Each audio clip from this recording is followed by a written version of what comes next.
Broadcasting from our super expensive state-of-the-art satellite that was recently eaten by a giant piranha plant to your computer or mobile device, this is Minecraft News!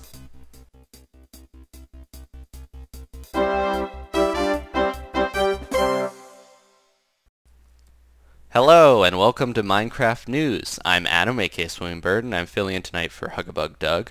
It is Tuesday, August 28th, 2012, and here is the news.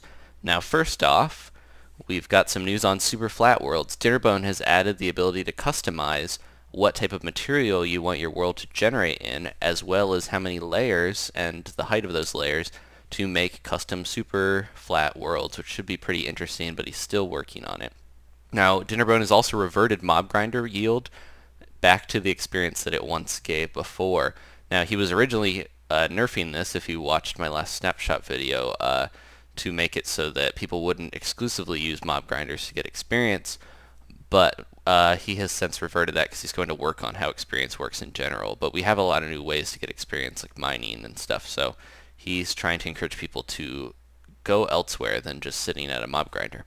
Now, in some really exciting news, pigs are now going to be controllable while you ride them. Originally, you could put a saddle on a pig, and currently that's the way that you would do it. You would jump on, and you would just ride around on the pig, letting the pig go where he wishes. Now, that's been in the game for a while, but now that carrots have been added, Dinnerbone has added the carrot on a stick, or rather, carrot on a fishing rod. You'll probably craft it by making a fishing rod, but having a carrot instead of that last bit of string. But this is going to allow you to control pigs when you're on them. Now, pigs will start out a little slow, but they'll end up going about 5 blocks per second, which Dinnerbone has estimated. But that's about walking speed for most people in Minecraft. So hopefully maybe we'll have ability to feed them like a carrot or a gold carrot to make them speed up or something. But who knows? Still pretty cool. We're actually going to be able to ride around on pigs and have races. I wish that we'd be able to use swords and bows while on top of the pig while still having control, but maybe that'll be something in the future. Now, there's still going to be no saddle recipe.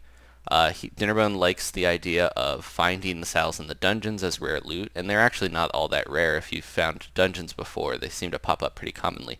But he does want more dungeon loot, more dungeon exclusive loot, which is something I've definitely agreed with. And continue to agree with. I like being able to explore and have encouragements to explore, so hopefully we'll have more dungeon loot. Now, pigs will drop their saddle on death, so you don't have to worry about losing that precious saddle on a pig. Now, let's take a little break here, and we're going to go out to the field with our weather reporter, Michael Kane. He's going to talk about the weather for a second. Michael, how's it out there? It's coming down pretty hard out here, but I suspect it'll clear up in maybe a minute or two. And there we go. Back to you in the studio. Alright, thank you, Michael. Back to the news. Dinnerbone is working on making arrows break flower pots. Now, this is something that he said no guarantees on, but would be kind of a cool little thing for target practice for people.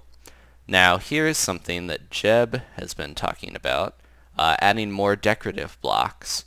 And in this picture we see skulls, skeleton skulls specifically, but they could also be zombie or player skulls technically. And these look like they've been placed inside of little like parts on the wall as decoration.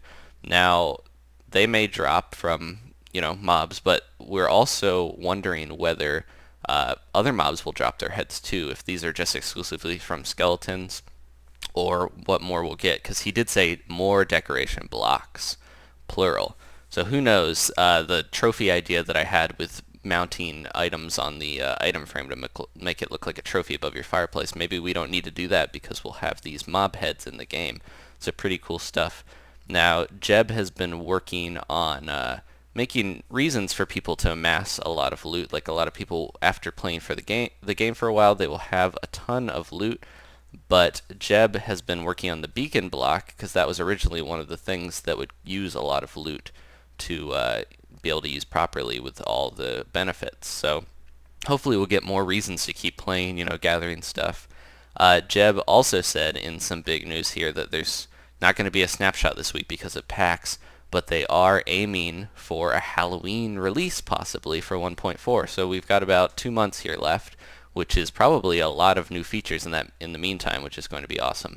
So who knows what they're going to add, but they've got a lot of time to do it and hammer out all the details. So I'm pretty excited. 1.3 was a lot of changing how the core mechanics of the game ran, but now 1.4, now that that's out of the way, they can add a lot of new features. So I'm very excited for 1.4.